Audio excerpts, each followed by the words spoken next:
اعوذ باللہ من الشیطان الرجیم بسم اللہ الرحمن الرحیم ان اللہ وملائکتہ یصلون علی النبی یا ایہا الذین آمنوا صلوا علیہ وسلموا تسلیما اللہم صلی علی سیدنا و نبینا و شفیعنا و مولانا محمد وعلی آل محمد وبارک وسلم۔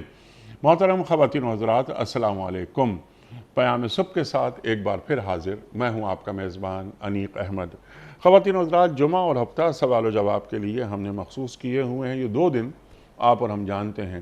پیر، منگل، بدھ اور جمعرات، ان 4 دنوں میں قرآن کریم کی مختلف آیات پر ہمارے ملک کے ممتاز علماء کلام فرماتے ہیں، ان آیات کو کھولتے ہیں، ان کے معنی مفاہیم ہم تک منتقل کرتے ہیں۔ لیکن جمعہ اور ہفتہ یہ 2 دن سوال و جواب کے لیے آپ کے سوالات اور ہمارے عہد کے ایک جید ممتاز مفتی صاحب کے قرآن و سنت کی روشنی میں شافی جوابات۔ خواتین و حضرات، کچھ سوالات ہم پاکستان کے مختلف شہروں میں کھڑے ہو کر ریکارڈ کرتے ہیں عوام الناس سے، وہ سوالات بھی ہم مفتی صاحب کی خدمت میں رکھتے ہیں۔ آج کے ہمارے مہمان، خواتین و حضرات، ایک نوجوان اسکالر، ایک دنیا کو دیکھا اس شخص نے۔ خواتین و حضرات، آج کے جدید مسائل سے بھی کما حقہ آگاہ، اس کے ساتھ ساتھ روایت سے جڑ کر لمحہ موجود میں رہتے ہوئے آج کے مسائل کا حل پیش کرنا، یہ کام ہے محترم مفتی احمد عفنان صاحب کا۔ خواتین و حضرات، مفتی احمد عفنان صاحب ہمارے ملک کا ایک جانا مانا نام ہے، ریسرچ اسکالر ہیں، انگلینڈ سے پی ایچ ڈی کر رہے ہیں، جامعۃ الرشید ایک بڑا ادارہ پاکستان کا، وہاں سے آپ فارغ۔ مفتی احمد عفنان صاحب کو خوش آمدید کہتے ہوئے پروگرام کا آغاز اللہ تعالیٰ کے بابرکت نام سے۔ سورہ مزمل اور آیات 1 سے 5۔ اعوذ باللہ من الشیطان الرجیم بسم اللہ الرحمن الرحیم یا ایہا المزمل قم اللیل الا قلیلا نصفه او انقص منه قلیلا او زد علیہ ورتل القرآن ترتیلا اِنَّا سَنُلْقِي عَلَيْكَ قَوْلًا ثَقِيلًا صدق اللہ العظیم۔ اے اور لپیٹ کر سونے والے، رات کو نماز میں کھڑے رہا کیجئے مگر کم، آدھی رات یا اس سے کچھ کم کر لیجئے یا اس سے کچھ زیادہ بڑھا دیجئے، اور قرآن کو خوب ٹھہر ٹھہر کر پڑھیے، ہم آپ پر ایک بھاری کلام نازل کرنے والے ہیں۔ صدق اللہ العظیم۔ محترم مفتی احمد عفنان صاحب کی خدمت میں آج کے پروگرام کے حوالے سے پہلا سوال، بڑا اچھا سوال ہے سعدیہ صاحبہ کا، کہ مفتی صاحب کبھی نماز کے لیے کھڑے ہوتے ہیں تو دل نہیں لگتا، اور کبھی کبھی نماز میں بہت دل لگ رہا ہوتا ہے، اس پر کنٹرول کرنے کا کیا طریقہ ہے؟ بسم اللہ الرحمن الرحیم۔ بڑا اہم سوال، اور میرا خیال میں کہ مسلمانوں میں شاید ہی کوئی آج کے زمانے میں ہو جس کو یہ سوال درپیش نہ ہو۔ آج کیا پہلے بھی ایسے تھا، اور آج جبکہ ڈسٹریکشن کی چیزیں اتنی زیادہ، اللہ سے دوری بہت زیادہ، اللہ سے دور کرنے والے مظاہر اور گناہوں کی بہتات، اور یہ ڈیوائسز کی وجہ سے ہمارا جو مائنڈ فوکس ہے وہ بالکل خراب، تو اب تو کسی کام میں بھی توجہ نہیں لگتی، اور نماز میں توجہ نہ لگنا یہ بہت ایک عام بات ہو چلی ہے۔ اس کا حل اور سلوشن کیا ہے؟ 2 باتیں میں اصولاً عرض کروں گا، پھر کچھ جزیات، کچھ تھوڑی سی ٹپس بھی میں کچھ عرض کروں گا کیا کرنا ہے ہم نے۔ دیکھیں، پہلی بات یہ ہے کہ یہ جو نماز ہے یہ ہماری توجہ برقرار رکھنے کے لیے، آج ہی میں سیرت میں پڑھا رہا تھا طلبہ کو کہ اللہ کے نبی صلی اللہ علیہ وسلم کو نبوت ملنے سے پہلے 6 مہینے کے لیے خلوت پسند ہو گئی، اور آپ غار حراء میں خلوت کے لیے رہنے لگے۔ یہ خلوت کیوں پسند ہوئی؟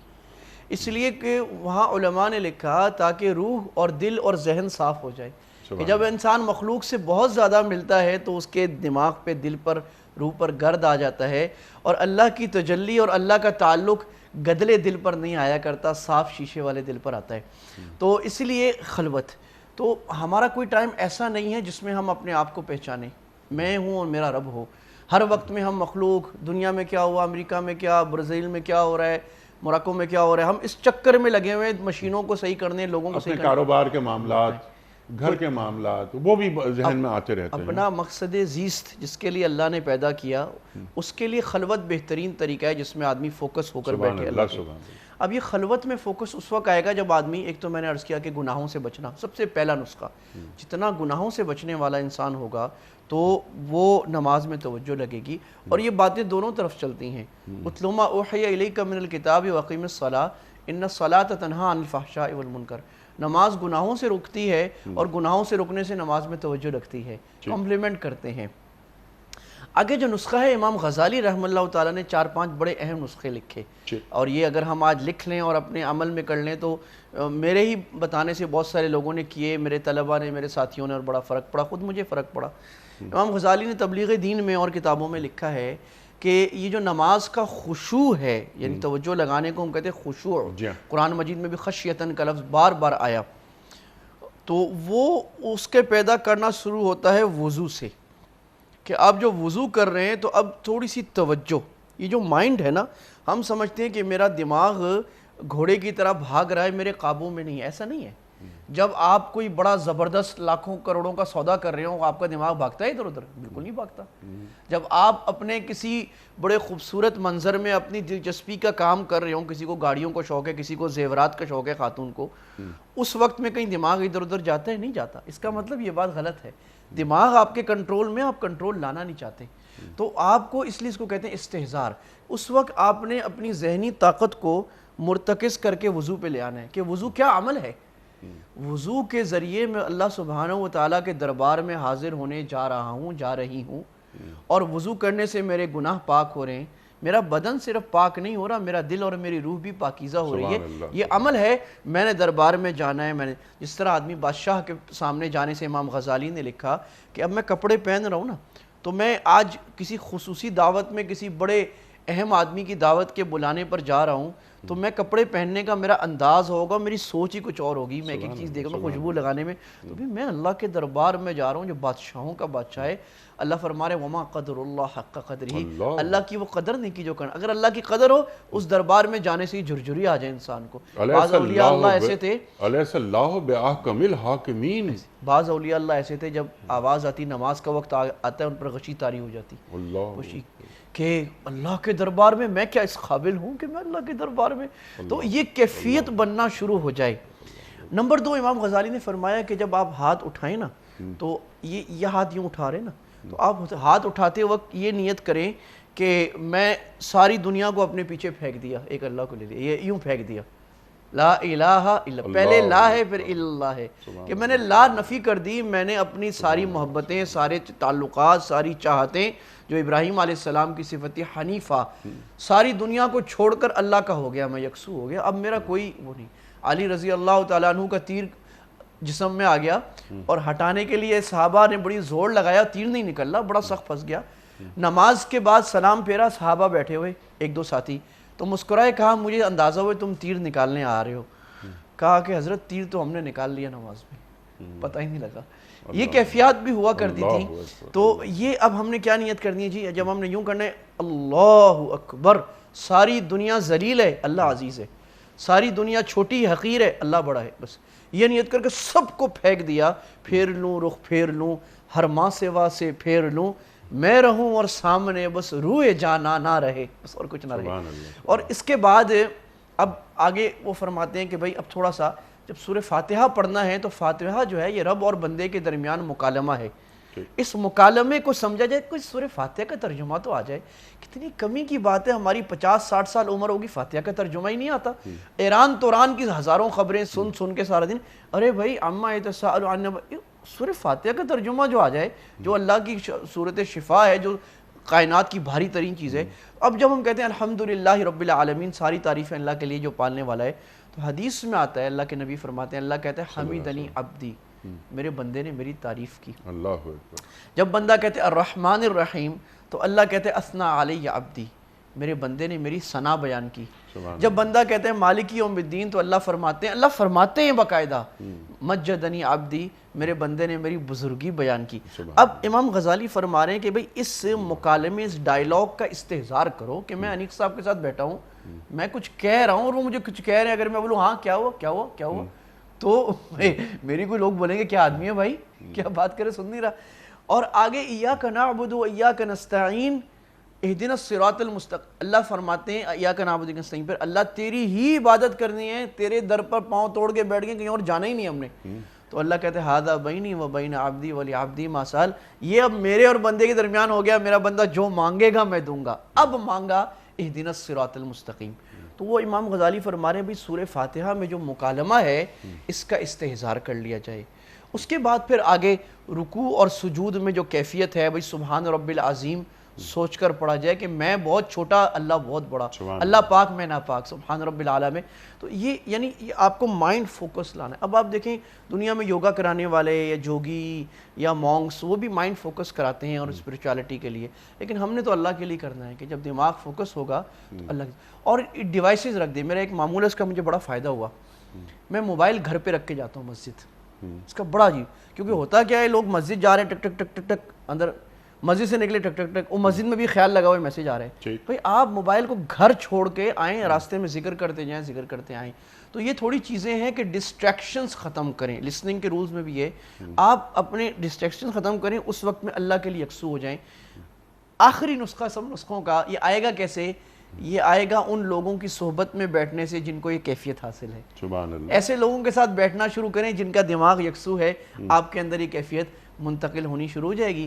جو آگ کی خاصیت وہی عشق کی خاصیت، ایک خانہ بخانہ ہے، ایک سینہ بسینہ، یہ سینہ بسینہ کیفیات اللہ سبحانہ وتعالیٰ عطا فرماتے ہیں۔ جب تک یہ کیفیت نہیں آتی، آخری بات، نماز کو بیکار نہ سمجھیں۔ بعض لوگ کہتے ہیں ہماری بھی کوئی نماز نہیں، اس کیفیات کے نہ ہونے کے باوجود بھی بہرحال نماز اللہ کے سامنے حاضری تو لگ گئی نا، سبحان اللہ، اور لیکن کوشش کرتے رہیں کہ یہ کیفیات بھی خشوع جو ہے مقصود وہ حاصل ہو جائے۔ یہ حاضری حضوری کب بنتی ہے؟ حاضری سبحان اللہ، بس فوکس اس پہ کیا جائے۔ مفتی صاحب سبحان اللہ سبحان اللہ، ایک ایک بات، ایک ایک نقطہ بالکل واضح، اور سورہ فاتحہ کا ترجمہ تو کم از کم ہمیں معلوم ہو، کیونکہ سورہ فاتحہ کے بغیر کوئی نماز ہو ہی نہیں سکتی۔ اللہ کے رسول صلی اللہ علیہ وآلہ وسلم کا ارشاد۔ ایک اور بات آپ کی ذرا سی اس بات پہ، اللہ کے رسول فرما رہے ہیں، یاد آئی یہ بات کہ جب تم نماز پڑھو تو یوں سمجھو کہ تم اللہ کو دیکھ رہے ہو، اور اگر تم یہ سمجھتے ہو کہ نہیں میں اللہ کو دیکھ رہا ہوں، یا مجھ پر میری سکت نہیں ہے، صلاحیت نہیں ہے، تو یہ یقین کر لو کہ اللہ تمہیں دیکھ رہا ہے۔ اللہ اکبر، یہ نا اللہ اکبر دنیا پیچھے پھینک دی۔ آپ نے حضرت ابراہیم علیہ السلام کا ذکر فرمایا، انی وجہت وجہ للذی فطر السماوات والارض حنیفا، یکسو اللہ کی جانب اپنا رخ بالکل سیدھا رکھ لینا۔ میں نماز پڑھ رہا ہوں تو اللہ مجھے دیکھ رہا ہے۔ اللہ اکبر۔ عام زندگی میں، عام معمولات میں جب ہمارا باس ہمیں دیکھتا ہے یا ہماری حاضری ہوتی ہے باس کے پاس، ہم اپنی ڈائری اور قلم لے کے بیٹھتے ہیں، اور جیسے آپ نے فرمایا نا کہ بہترین لباس وغیرہ یہ سب چیزیں، یہ الیس اللہ بحاکم الحاکمین، ہم پڑھتے ہیں بلی وانا علی ذالک من الشاہدین، اے اللہ تو حاکموں کا حاکم ہے۔ اللہ اکبر، ما قدر اللہ حق قدرہ، اللہ اکبر، کیا ذکر فرمایا۔ تو اللہ کی قدر کریں اس طرح جس طرح اللہ کی قدر کرنے کا حق ہے۔ اللہ قرآن کریم میں فرما رہا ہے، سبحان اللہ سبحان اللہ سبحان اللہ سبحان اللہ۔ اگلا سوال ہے محترمہ نغمہ حبیب صاحبہ کا، وہ یہ پوچھنا چاہ رہی ہیں آپ سے کہ جو قضا نمازیں ان کی رہ گئی ہیں زندگی بھر، تو ان کی تعداد انہیں یاد نہیں۔ اب وہ کب کتنی قضا ہوئیں، کب قضا ہوئیں، کتنے سال سے قضا ہیں، اب جب تعداد ہمیں یاد نہیں تو پھر ہم یہ قضا نمازوں کو کیسے پڑھیں، کتنی پڑھیں؟ یہ بھی پہلے سوال کی طرح وہ سوال ہے جو ہر دوسرے مسلمان کو پیش ہے آج۔ دیکھیں، پہلی بات تو یہ سمجھیں کہ قضا نماز ادا کرنا ضروری ہے۔ رسول اللہ صلی اللہ علیہ وسلم کی دو واقعات ایسے تھے کہ آپ کی نماز قضا ہوئی، ایک فجر کی نماز قضا ہوئی اور ایک مرتبہ غزوہ خندق کے موقع پر عصر کی نماز قضا ہوئی۔ تو آپ نے اس کو قضا یعنی اس قضا کو ادا کیا آپ نے بعد میں۔ اب بات یہ ہے کہ اگر کسی کو قضا نمازیں یاد نہیں ہیں تو اللہ قرآن میں فرما رہے لا یکلف اللہ نفسا الا وسعہا، اللہ تعالیٰ انسان کو مکلف اس کے طاقت کے مطابق ہی کرتا ہے۔ تو ایسی چیزوں میں شریعت میں یہ ہے کہ آپ ایک موٹا موٹا اندازہ لگا دیں، غلبۃ الظن جس کو کہتے ہیں، آپ کا غالب گمان کیا ہے، آپ سوچ سمجھ کے ایک اندازہ لگائیں کہ میری زندگی میں کب سے میں نمازیں پڑھ رہی ہوں، کب سے میں نے نہیں پڑھی، یا فجر کی نماز مثلاً زیادہ لوگوں کی رہ جاتی ہے یا کوئی اور نماز، اس کو ایک اندازہ بنا کے لکھ لیں آپ۔ بس اب آپ اس کو حتمی سمجھیں جو آپ نے لکھ لیا، اب اس کو ادا کرتے جائیے، اور جب یہ دل کو اطمینان ہو جائے کہ یہ جو میں نے تعداد لکھی تھی کہ بھئی فجر کی اللہ نہ کرے 100 ہیں اور ظہر کی میری 50 ہیں، یہ پوری ہو گئیں جب نمازیں، تو پھر انشاءاللہ اس کے بعد آپ صاحب ترتیب ہوگی اور آپ سمجھیں کہ نمازیں آپ کی ذمے سے ختم ہوں گی۔ بعض علماء نے نسخہ بھی لکھا ہے آسانی کے لیے کہ بھئی آپ ایسا کر لیں کہ فجر سے پہلے فجر کی قضا پڑھ لیں، ظہر سے پہلے ظہر کی پڑھ لیں، ایک تاکہ آپ کی ساتھ ساتھ ایک ترتیب بن جائے نا، یعنی آرگنائز ہو جائے کہ میں نے روز ایک قضا نماز ہر نماز کے ساتھ پڑھنی ہے، وہ ادا ہوتی جائے۔ باقی بعض حضرات نے یہ لکھا ہے کہ قضائے عمری آپ 27ویں رات کو وہ پتہ نہیں کوئی لمبی ساری نماز ہوتی ہے وہ پڑھیں تو ساری نمازیں قضا ختم ہو جائیں گی، یہ بے اصل بات ہے، قرآن حدیث میں یا فقہا کے کلام میں ہمارے یہ بات نہیں ہے۔ ٹھیک ہے، بالکل۔ اچھا، یہ جیسے آپ نے بات فرمائی، اب یہاں پر 2-3 سوالات چھوٹے چھوٹے سے میں آپ سے سیکھنا چاہ رہا ہوں۔ پہلا سوال تو میرا یہ ہے کہ جو قضائے عمری ہم پڑھ رہے ہیں، جو آپ نے طریقہ اور اس کا حل پیش کر دیا بلکہ عطا کر دیا، اب مسئلہ یہ ہے کہ کیا میں پوری نمازیں پڑھوں گا قضا میں، میری نمازیں اگر فجر بھی رہ گئی، ظہر بھی رہ گئی، عصر بھی رہ گئی، یا صرف میں فرض نمازیں پڑھوں گا؟ ہاں، آپ فرض نمازیں پڑھیں گے صرف، جو 5 فرض ہیں، اور اگر آپ حنفی ہیں تو آپ ایک چھٹی وتر کی قضا بھی کریں گے، اور اگر حنفی نہیں ہیں، آپ حنبلی ہیں، شافعی ہیں، سلفی ہیں، تو پھر وتر کی قضا نہیں پڑھیں گے، پھر آپ 5 نمازوں کی قضا ہی پڑھیں گے، اس میں سنتوں کی قضا شامل نہیں ہے، 2 فرض فجر کے، 4 عصر اور ظہر کے، 3 مغرب اور 4 عشاء کے، بس یہ قضا پڑھنی ہے آپ کو۔ صرف یہ؟ اچھا، جو 2 سنتیں ہیں فجر کی، ان کی اہمیت غیر معمولی ہے، احادیث میں بھی ہم نے دیکھا، پڑھا، سنا، تو کیا ہم فجر کی 2 سنتیں جن کی حیثیت غیر معمولی ہے، کیا قضا میں ہم وہ 2 سنتیں پڑھ سکتے ہیں؟ دیکھیں، اصولی بات یہ ہے کہ قضا صرف فرض کی ہوتی ہے جو ذمے میں واجب ہے، سنت جو ہوتی ہے وہ ایک طرح سے نفل کی قسم ہے، چاہے سنت موقدہ بھی ہے، اس کی تاکیدی ہے، سنت کی قضا کبھی نہیں ہوتی۔ البتہ فجر کی سنتیں چونکہ اتنی زیادہ اہمیت ہے تو بعض فقہا نے فرمایا کہ بھی اگر کسی کی فجر کی سنتیں رہ جائیں تو وہ اشراق کے بعد اس دن زوال سے پہلے پڑھ لے تو بہتر ہے، کوئی ضروری نہیں ہے، کیونکہ ضروری تو فرض واجب ہوتا ہے نا، لیکن اگر وہ اس دن زوال تک بھی نہیں پڑھ سکا پھر وہ سنتیں دوبارہ نہیں پڑھے گا فجر کی۔ ٹھیک ہے، یہ بھی بعض فقہائے کرام کے نزدیک، بہت سارے فقہا فرماتے نہیں بھائی سنت ہے تو سنت کی بالکل بھی آپ نے دوبارہ ادا نہیں کرنا۔ ٹھیک، کلیئر ہو گئی بات۔ اکبر صاحب کا سوال ہے آپ کی خدمت میں کہ کیا قربانی کے جانور میں عقیقے کی نیت بھی کی جا سکتی ہے، اور اس میں نیت کا طریقہ کیا ہوگا؟ بس جی، نیت کا تو کوئی خاص طریقہ نہیں، نیت تو دل کا ارادہ ہے، دل میں آپ ارادہ کر لیں، ایک دل کا قصد کرنا ہے کہ بھئی میں یہ کام کر رہا ہوں، تو بالکل کر سکتے ہیں۔ اگر آپ کی گائیں ہیں اس میں آپ نے 2 حصے عقیقے کے، 5 حصے قربانی کے رکھ دیے تو آپ کر سکتے ہیں، 2 حصے عقیقے کے، 3 واجب قربانی کے، 2 نفل قربانی کے، یہ بھی کر سکتے ہیں، اور کوئی خاص نیت نہیں، بس دل میں آپ ارادہ کر لیں یہ میرے عقیقے کے ہیں تو ہو جائے گا انشاءاللہ، ہو جائے گا، کوئی اس میں مسئلہ نہیں، اور کوئی خاص طریقہ وغیرہ اس کا نہیں ہے۔ فرید ایڈوکیٹ صاحب، بڑا اچھا سوال ہے ان کا، دل میں کینہ رکھنے کے تعلق سے اسلام کیا فرماتا ہے؟ دل میں کینہ رکھنے کے تعلق سے اسلام کیا فرماتا ہے؟ اگر کسی مسلمان کے لیے کینہ یا نفرت ہو تو اس کی نماز اور عبادت کا کوئی فائدہ نہیں ہوتا. کیا یہ بات درست ہے؟ ہاں، دو باتیں ہیں. ایک تو بہت بڑا موضوع ہے کینہ دل سے نکالنا، یہ تصوف کا، سلوک کا، اصلاح کا، آپ کوئی بھی نام لے لیں، تزکیے کا سب سے بڑا موضوع ہے جو اس وقت آج امت مسلمہ کو اور ہماری قوم کو جس کی سب سے زیادہ ضرورت ہے. جی. ایک صحابی کے واقعے سے بات شروع کرتا ہوں، پھر میں اس پر بات عرض کرتا ہوں. اللہ کے نبی صلی اللہ علیہ وسلم بیٹھے ہیں اور ایک آدمی آیا اور آپ نے فرمایا جنتی دیکھنا ہو تو یہ دیکھ لو. چلا گیا وہ. پھر دوسرے دن آئے، پھر آپ نے تیسرے. تو ایک صحابی، بڑے انصاری صحابی، کبار صحابہ میں، وہ کہہ رہے میں اس کے پاس جو ہے نا، میں نے اس کو کہا کہ یار میرا گھر میں تھوڑا معاملہ ہے کوئی، میں نا کہ آپ کے گھر میں رہ جاؤں. انہوں نے کہا رہ جاؤ. اس کے گھر میں رہ گئے. اب وہ گھر میں رہ گئے، سارا دن ساری رات دیکھتے رہے کہ بھئی یہ تو اٹھے گا رات کو، پتہ نہیں روئے گا، آسمان پھٹ جائے گا، تہجد پڑے گا، پتہ نہیں کیا کچھ کرے گا. وہ ساری رات سویا رہا. فجر سے پہلے اٹھا، وضو شضو کیا، ذکر کیا اور مسجد میں. صبح جو ہے نا انہوں نے کہا کہ بھائی میں جا رہا ہوں. کہا دیکھو بھائی میرا گھر میں معاملہ ایسا نہیں تھا کوئی خراب معاملہ، میں یہ دیکھنا چاہتا تھا کہ تم کیا عمل کرتے ہو کہ اللہ کے نبی فرما رہے ہیں جنتی دیکھنا ہو. یہ بڑے بڑوں کو آپ نے ایسے نہیں کہا. انہوں نے کہا نہیں میرا تو کوئی ایسا عمل نہیں. یہ تواضع کی علامت ہے کہ انسان جو سب کچھ ہوتا ہے وہ کچھ نہیں ہوتا، کچھ نہیں سمجھتا، اور جو سب کچھ اپنے آپ کو بتاتا ہے وہ اندر سے کچھ نہیں ہوتا.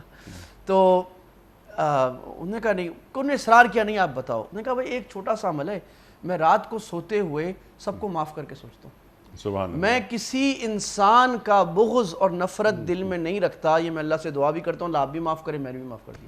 کہ یہ ہادہ ہوا. یہ عمل ہے جس نے تمہیں ہماری نمازیں، ہماری تلاوتوں، ہماری ذکر سے بھی اونچا کر دیا. تم اس درجے پر پہنچ گئے. یہ کینے کی بات. تو اللہ کے نبی صلی اللہ علیہ وسلم کی جو عمومی ہدایات تھیں، لا تحاسدوا ولا تباغضوا. آپ نے، یہ بڑی پیاری حدیث ہے، آپ نے فرمایا آپس میں حسد نہ کرو، آپس میں جھگڑا نہ کرو، آپس میں بغض ایک دوسرے کا نہ رکھو. اللہ. کینہ میں کیوں پالتا ہوں؟ اس کی میری اپنی وجہ ہوتی ہے. میرے اندر کوئی خلا ہوتا ہے، میں دوسرے پر ڈال کے اس کا کینہ ڈال کے بیٹھا ہوتا ہوں کہ یہ میرے فلاں نے یہ کر دیا، فلاں نے کر دیا، اس لیے میں اپنے آپ کو کچھ سمجھتا ہوں کہ میں بہت بڑی چیز ہوں. کسی نے مجھے کچھ کہہ دیا تو کہتا ہوں میری عزت خراب ہو گئی. ہم لوگ کہتے ہیں بےزتی خراب ہو گئی. میں تو عزت تھی کہاں جو خراب ہو گئی. ہم تو انسان ہیں، مٹی سے بنے. اللہ نے تو ہماری عزت تو صفات کی وجہ سے ہے. لہٰذا اگر میں اندر خلا رکھتا ہوں نا، میری پرسنالٹی خراب ہے، ڈینٹڈ ہے، تو میں لوگوں سے کینہ رکھ کے بیٹھوں گا. اور اگر میں صاف ہوں تو کوئی کہتا رہے، تو وہ اردو میں ایک بڑا جملہ کہا جاتا ہے مدح و ذم برابر. جو صحیح آدمی ہوتا ہے اس کی آپ تعریف کریں وہ پھولتا نہیں ہے، اس کی آپ مذمت کریں وہ گرتا نہیں ہے، وہ ویسے کا ویسا ہی رہتا ہے. اس کو پتہ ہے میں اللہ کا بندہ ہوں. تو یہ کینے کے حوالے سے تو ایک کام تو ہم یہ کر لیں، ٹو ڈوز پر اگر آ جائیں. پہلی بات، تم رات کو سب کو معاف کر کے سوئیں اور معافی کے فضائل کو سوچیں کہ اللہ تعالیٰ کہہ رہے ہیں کہ کیا تمہیں الا تحبون یغفر اللہ لکم، اللہ تمہیں اچھا لگتا ہے اللہ تمہیں معاف کرے؟ تو اچھا لگتا ہے تو دوسروں کو معاف کرو تو اللہ معاف کر دے گا. جنت میں سے بڑی کیا چیز ہے. اور دوسری بات یہ ہے کہ اگر مسلمان سے آپ کینہ رکھتے ہیں اس کا فائدہ کیا ہے؟ جنت میں تو سارے کینے ختم ہو جائیں گے. الاخلاء یومئذ بعضهم لبعض عدو.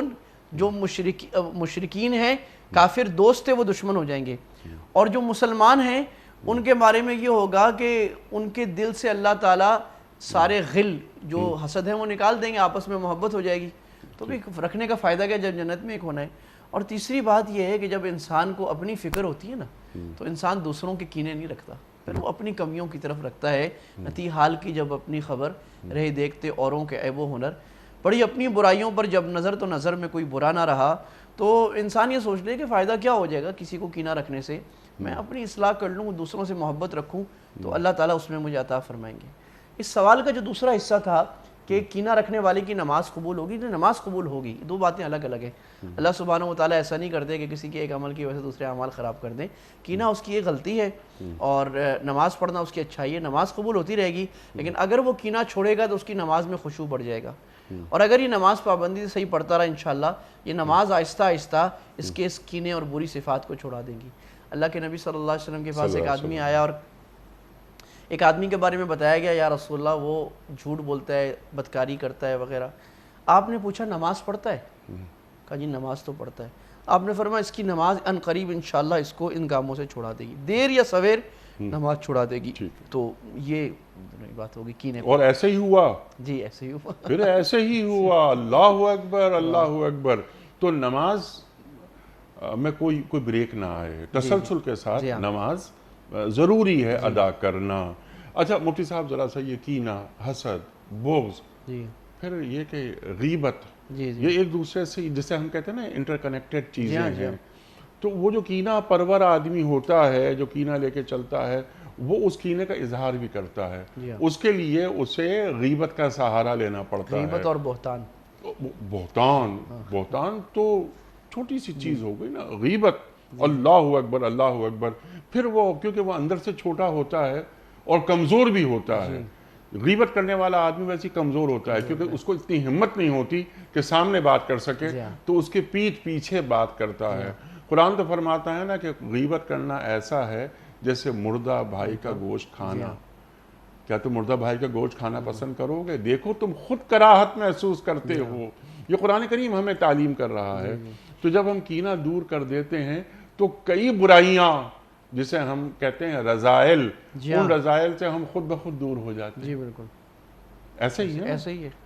تو یہ ہماری جو مساجد ہیں, یعنی ممبر سے یہ پیغام ضرور جانا چاہیے کہ یہ تمام روح کی پاکیزگی, یعنی یہ تزکیہ ہو رہا ہے نا, تزکیہ کہ اندر سے وہ جسے ہم کہتے ہیں, جو ہم نے بس آپ حضرات سے سیکھا کہ پیوریفیکیشن آف سول, روحانی پاکیزگی, وہ بھی بہت ضروری ہوتی ہے. ضروری کیا ہوتی ہے؟ وہ ایسے ہوتا ہے جیسے زمین کو ہموار کر کے فرٹائل کرنا. اگر آپ نے زمین پر ہل چلا کے ہموار نہیں کیا, آپ اعلیٰ سے اعلیٰ بیج ڈالیں گے, وہ پھلے گا نہیں. اگر یہ رذائل پاک نہیں ہوئے تو فضائل کبھی بھی نہیں آئیں گے. اللہ کی محبت نہیں آئے گی, شجاعت نہیں آئے گی, تواضع نہیں آئے گی, عبادت کا اثر نہیں آئے گا. تو یہ تو سب سے اہم ترین کام ہے کہ پہلے برتن کو مانجا لگا کے صاف کیا جائے تو چند قطرے بھی کام کریں گے. اور اگر برتن ہی نجس ہے, آپ دودھ ڈال دیں, شراب ڈال دیں, وہ بھی خراب ہو جائے گی. اللہ اکبر اللہ اکبر. اور یہ کینہ اور یہ بغض اور یہ حسد وغیرہ وغیرہ, یہ اللہ کے رسول صلی اللہ علیہ وآلہ وسلم کا فرمان, اور آپ وجہ وجود کائنات. اللہ اکبر. لولا کا لما خلقت الافلاق. اے میرے محبوب, اگر میں آپ کو پیدا نہیں کرتا تو یہ کائنات ہی پیدا نہیں فرماتا. یہ اللہ فرما رہا ہے. اللہ کے رسول صلی اللہ علیہ وآلہ وسلم نے ہمیں تعلیم کر دیا نا کہ اے اللہ, مجھے میری نظروں میں چھوٹا اور سامنے والوں کی نظروں میں بڑا بنا دے. تو ہماری اوقات کیا ہے؟ صحیح بات, ایسے ہی. اللہ اکبر. تو یہ اس سوال کے جواب میں اگر ہم لوگ ایک عمل سیکھ لیں نا, یہ کام صحیح ہو جائے گا. معاف کرنا. معاف کرنا, یہ ایک چیز پکڑ لے, معاف کرنا. اور معاف کرنے سے اللہ عزت بڑھاتا ہے, کم نہیں کرتا. اللہ کے نبی نے ہمارے ساتھ لوگوں نے کیا غلطیاں کر دی ہیں بھائی؟ کسی نے میرے پیسے تھوڑے سے کھا لیے, کسی نے مجھے گالی دے دی.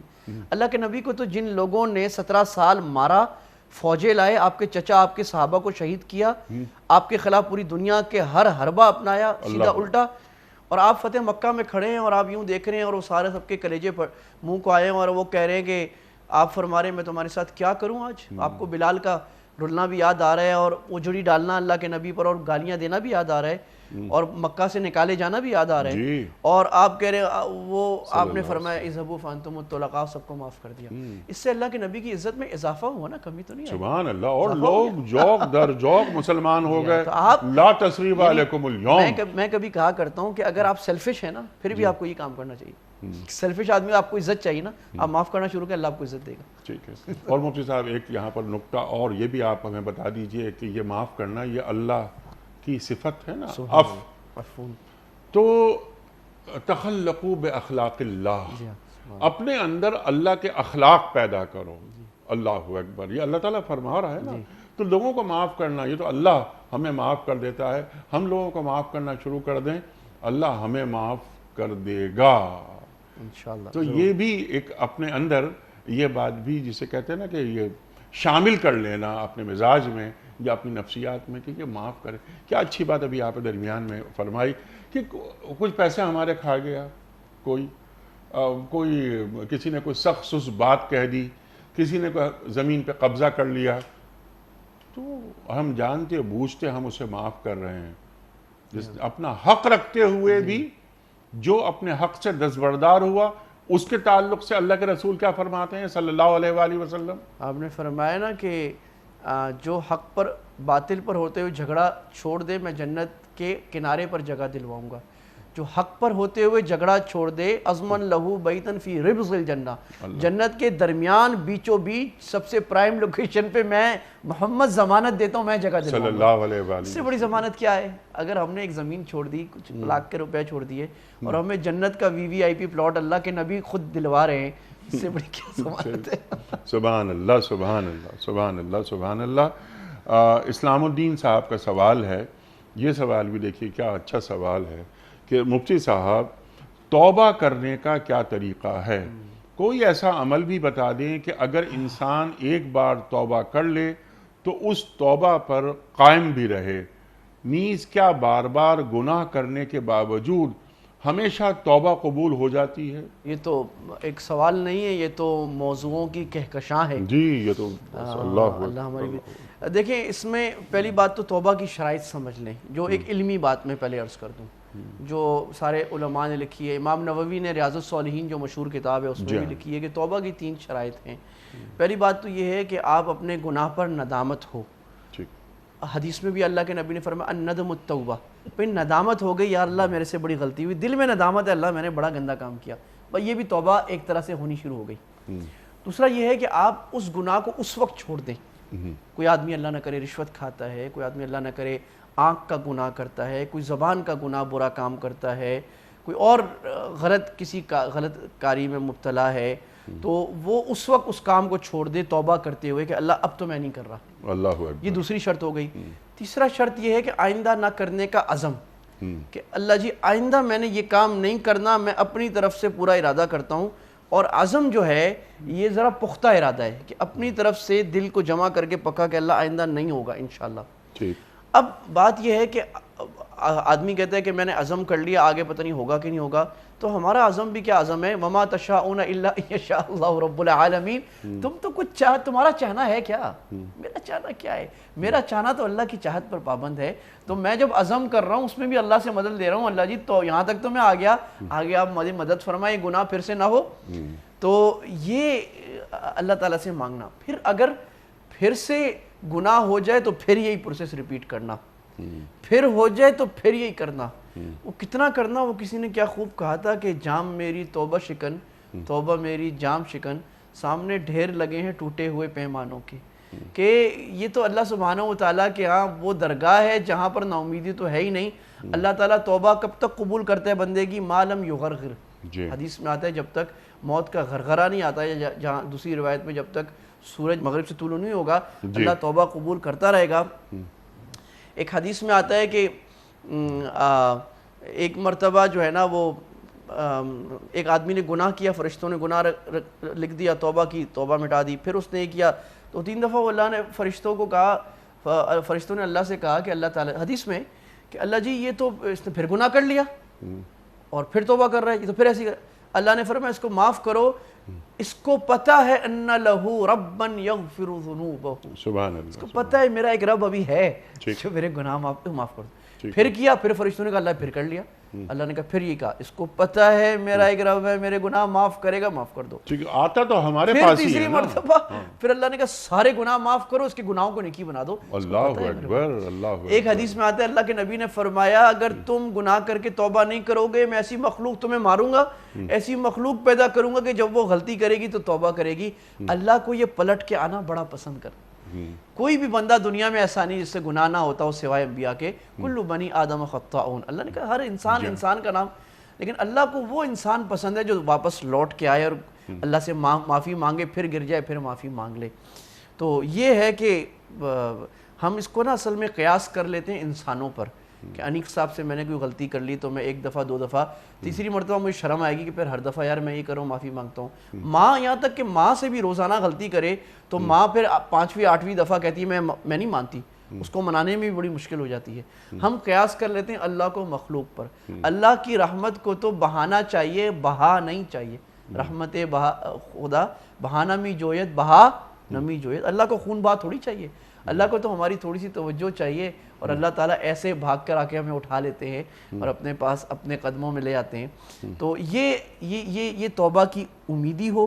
اور آخری میں ایک آیت کر کے، سوال تو بہت لمبا ہے، یہ جو آیت ہے نا اس میں آپ غور کریں، قُلْ يَا عِبَادِيَ الَّذِينَ أَسْرَفُوا عَلَىٰ أَنفُسِهِمْ لَا تَقْنَطُوا مِن رَحْمَةِ اللَّهِ، اللہ اکبر، اے میرے خاص بندوں، یا میں بھی پیار ہے عربی میں، شفقت کیا ہے، اور عبادی میں نسبت ہے، اے میرے بندوں۔ ابھی تو گناہگار کو اللہ مخاطب کر رہے ہیں اس آیت میں، نیک کو نہیں کرے، گناہگار، اے میرے خاص بندوں جنہوں نے اپنی جان پر ظلم کیا۔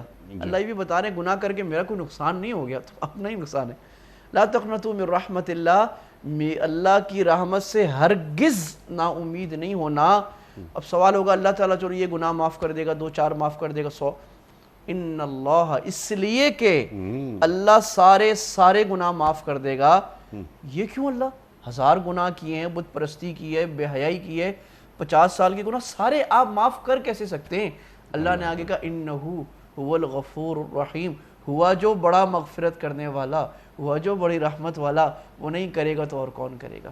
تو یہ جو نا یہ رجا کا درجہ ہے، اللہ ہمیں عطا فرمائے کہ رجا اللہ کے ساتھ کبھی نہ ٹوٹے، یہ لو نہ ٹوٹے کہ میں جتنا بھی گناہگار ہوں، اللہ کے پاس آنا ہے، اللہ نے معاف کر دینا ہے انشاءاللہ۔ جی سبحان اللہ، سبحان اللہ۔ مومن ہمیشہ بیم و رجا کے عالم میں رہتا ہے۔ اللہ اکبر۔ یعنی ایک مجھے بس یہ اللہ تعالیٰ سے ایک یہ یقین ہو، توقع بھی نہیں بلکہ یقین ہو کہ میرے گناہوں کو اللہ تعالیٰ معاف کرے گا، میری توبہ کو قبول کرے گا۔ اس ذیل میں ایک بات مفتی صاحب مزید، جیسے آپ نے بات فرمائی کہ ندامت ہو اسے وغیرہ وغیرہ، اور پلٹ آنا، توبہ کے معنی ہی پلٹ آنا ہے، پلٹ آئے، توبۃ النصوح کی بات قرآن کریم فرماتا ہے۔ لیکن اس میں ایک نقطہ ذرا سا میں چاہتا ہوں، اس پر بھی آپ بات فرما دیجئے کہ جب ہم کوئی جرم کرتے ہیں، کسی فرد کا کوئی نقصان کرتے ہیں، وہ متاثر ہوتا ہے، تو اس کا جو نقصان ہم نے کیا ہے یا اسٹیٹ کا نقصان کیا ہے، ریاست کو میں نقصان پہنچا دیتا ہوں، اور ریاست کو میں نے 5 کروڑ کا نقصان پہنچا دیا، یا کسی فرد کو نقصان پہنچا دیا 5 کروڑ کا، اور میں توبہ اللہ سے کر رہا ہوں، تو اس نقصان کی تلافی اس توبہ میں کیا وہ بھی ضروری ہے؟ یہ بڑی اہم بات کی توجہ دلائی آپ نے۔ توبہ کی تکمیل اس وقت تک نہیں ہوتی جب تک کہ حقوق معاف نہ کر دیں۔ حقوق 2 قسم کے، حقوق اللہ، حقوق العباد۔ اس میں حقوق العباد اس باب میں زیادہ اہم ہے۔ حقوق اللہ تو یہ کہ نماز قضا تھی، میں نے توبہ کر لی، اس کا ایک گناہ تو معاف ہو گیا، لیکن مجھے نماز قضا کرنی ہے۔ زکوٰۃ میرے ذمے تھی، میں نے توبہ کر لی، لیکن اب مجھے آہستہ آہستہ 10 سال کی نہیں ادا کی، وہ ادا کرنی ہے۔ روزے تھے، میں نے توبہ کر لی، اللہ میں نے روزے چھوڑے، لیکن اب مجھے روزے رکھنے ہیں۔ لیکن اس سے بہت زیادہ اہم یہ بات ہے جو آپ نے فرمائی۔ فقہاء نے لکھا ہے، علماء نے، کہ اگر مالی حق ہے تو جب تک کسی کا مالی حق آپ نے ادا نہیں کر دیا یا اس سے معاف نہیں کرا دیا، توبہ نہیں ہوتی۔ وہ ادا کرنا ہے۔ اللہ نہ کرے بہنوں کی وراثت کھائی ہے کسی نے، بیٹیوں کی وراثت یا نہیں دی، بھائیوں کی وراثت نہیں ہے، جب تک وہ ان کو نہیں دے گا اس کی توبہ نہیں قبول ہوگی۔ لوگوں سے رشوت لی ہے، اب یا تو اگر معلوم ہے کہ میں نے کس سے رشوت لی، ان کو واپس کرنا فرض ہے، اس کے بغیر توبہ نہیں ہوگی۔ اور اگر معلوم نہیں ہے تو اتنے پیسے اس نیت سے فقراء مساکین میں صدقہ کرے، اس آدمی کی نیت سے سود کھایا ہے تو جن سے لیا ہے اگر معلوم ہے ان کو واپس کرے، نہیں تو پھر اس کو بغیر نیت ثواب صدقہ کرے۔ اور سب سے خطرناک بات ریاست، یہ ریاست تو کچھ نہیں ہے نا، گورنمنٹ پبلک پراپرٹی ہے۔ میں اگر پاکستان کے پیسے کا نقصان کرتا ہوں، میں نے 22 کروڑ عوام کا نقصان کرایا ہے، اب 22 کروڑ سے میں معافی کیسے مانگوں گا؟ ہمارے ایک استاد کہا کرتے تھے، چوری کرنے کا دل کرے کسی ایک آدمی کی کر لینا، وقف مال کی نہیں کرنا، حکومت کی۔ ایک آدمی سے تو معاف کرا سکتے ہو، اللہ اکبر۔ حکومت، ریاست، مسجد کا مال، ٹرسٹ کا مال، یہ آپ کیسے معاف کراؤ گے؟ اس میں تو سارے ڈونرز اور سارے اسٹیک ہولڈرز کہا کہ ایک ایک سے آ کے معاف کرائے گا کون دنیا میں؟ تو لہٰذا پبلک پراپرٹی کو ذرا سا بھی نقصان پہنچانا، اس کو خراب کرنا اتنا گھناؤنا گناہ ہے جو انفرادی گناہوں سے بہت بڑا ہے، اور اس کی معافی، وہ مفتی شفیع صاحب رحمہ اللہ نے فرمایا ہے کہ مجھے تو سمجھ نہیں اس کی معافی کا طریقہ ہے کیا دنیا میں؟ پبلک پراپرٹی کو معاف کرائے گا کیسے کوئی دنیا میں؟ تو یہ بڑی خطرناک بات ہے۔ بہرحال اگر کر دیا ہے آپ نے ریاست کے پیسے، یہاں تک کہ میں کبھی گزرتا ہوں ٹول سے، تو ایک آدھ دفعہ میرے پاس بڑا نوٹ تھا، انہوں نے کہا پیسے نہیں صاحب آپ جاؤ، تو میں جب واپس ٹول پہ آیا میں نے 2 پرچیاں کٹوائیں، اس نے کہا صاحب ضرورت نہیں ہے، میں نے کہا نہیں آپ تو اس کام کی نا ضرورت ہے، کیونکہ 30 روپے ہے 50 روپے ہے، اگر میں نے نہیں دیے، یہ آپ کا مال نہیں ہے کہ آپ معاف کرو، یہ تو عوام کا مال ہے، میں نے ان کا مال کھا لیا، میں کھا نہیں سکتا، میں 2 پرچیاں کٹوا کے واپس دوں گا۔ تو یہ احتیاط ہو، یہ اللہ کا ڈر ہو کہ مالی حق جو ہے، بہت نفل نہیں بھی پڑے میں نے، کوئی مسئلہ نہیں، لیکن مالی حق ایک ایک پائی آنا پائی میں نے جس کے ہیں اس کو واپس کر دینے۔ لوگوں کے پیسے میرے پاس پڑیں، میرے پاس لکھی ہوئی امانت ہو، اتنے پیسے فلاں کے، اتنے پیسے فلاں کے، تاکہ قیامت میں کوئی یہ معاملہ نہ ہو کہ میرے نیکیاں کوئی اور لے کے جا رہا ہو، اللہ یا اپنے گناہ میرے اوپر لاد رہا ہو۔ اللہ اکبر، اللہ اکبر۔ سوالات بھی ہیں بہت سارے، کچھ ویڈیو کوئسچنز بھی ہیں، لیکن اس ذیل میں ایک اور سوال ابھی ذہن میں اٹھا۔ وہ سوال یہ ہے کہ یہ تو مالی معاملہ ہو گیا، اگر کسی کو زبان سے تکلیف پہنچائی، کیونکہ زبان کا جو گھاؤ ہے، تلوار کا گھاؤ وہ تو بھر سکتا ہے لیکن زبان کا گھاؤ نہیں بھرتا، تو اس کی توبہ کے لیے کیا یہ ضروری نہیں ہے کہ جس بندے کو میں نے اپنی زبان سے تکلیف پہنچائی ہے اس کے پاس جا کر اس سے معافی مانگوں؟ جی بالکل ضروری ہے، علماء نے لکھا ہے، فقہاء نے، کہ اگر آپ نے غیبتیں کی ہیں، بہتان یا لوگوں کو دل آزاری کی ہے، ان کو برا بھلا کہا ہے، تنگ کیا ہے، تو آپ ان سے معافی مانگیں۔ اچھا یہ بتانا اس میں ضروری نہیں ہے کہ آپ میں نے فلاں کام کیا تھا، یہ تو اور تکلیف دینے والی بات ہوگی۔ آپ عمومی معافی مانگ لیں کہ بھائی میرے سے آپ کو کوئی تکلیفیں پہنچی ہوں گی، میں آپ سے درخواست کرتا ہوں مجھے معاف کر دیں، تو عمومی معافی سے بھی یہ کام ہو جائے گا انشاءاللہ۔ سبحان اللہ، سبحان اللہ، سبحان اللہ، سبحان اللہ۔ مفتی صاحب کچھ ویڈیو کوئسچنز آپ کی خدمت میں۔ پہلا سوال مفتی صاحب کے لیے۔ السلام علیکم مفتی صاحب، میرا آپ سے یہ سوال تھا کہ چلتی ٹرین میں یا جہاز میں نماز ادا کرنے کا طریقہ کیا ہونا چاہیے؟ سرکار۔ جی بسم اللہ۔ انہوں نے ٹرین اور جہاز میں نماز کے بارے میں پوچھا ہے، تو دیکھیں ٹرین میں یہ ہے کہ نماز کے بارے میں قیام فرض ہے، جب تک آپ قیام کر سکتے ہیں تو اس وقت کھڑے ہو کر نماز پڑھنی چاہیے۔ تو ٹرین میں یہ لکھا ہے ہمارے مفتیان کرام فقہاء نے کہ اگر آپ کھڑے ہو کر قبلہ رخ ہو کر نماز پڑھ سکتے ہیں تو آپ کھڑے ہو کر پڑھیے، لیکن اگر آپ کھڑے ہو کے نہیں پڑھ سکتے، یا تو جگہ مناسب نہیں ہے، یا یہ ہے کہ آپ ہل رہی ہے اور آپ سے کھڑا ہونا ممکن نہیں ہے، تو پھر آپ بیٹھ کر قبلہ رخ ہو کر نماز پڑھ لیجئے وقت میں۔ یہ تو ٹرین میں ہو گیا۔ اسی طرح وضو کے بارے میں بھی ہے کہ آپ کوشش کریں وضو کا پانی مل جائے اور آپ مختصر کم سے کم فرض پورے کر لیں وضو کے، اور اگر وضو کا پانی نہیں ہے تو پھر آپ تیمم کر کے نماز پڑھیں گے۔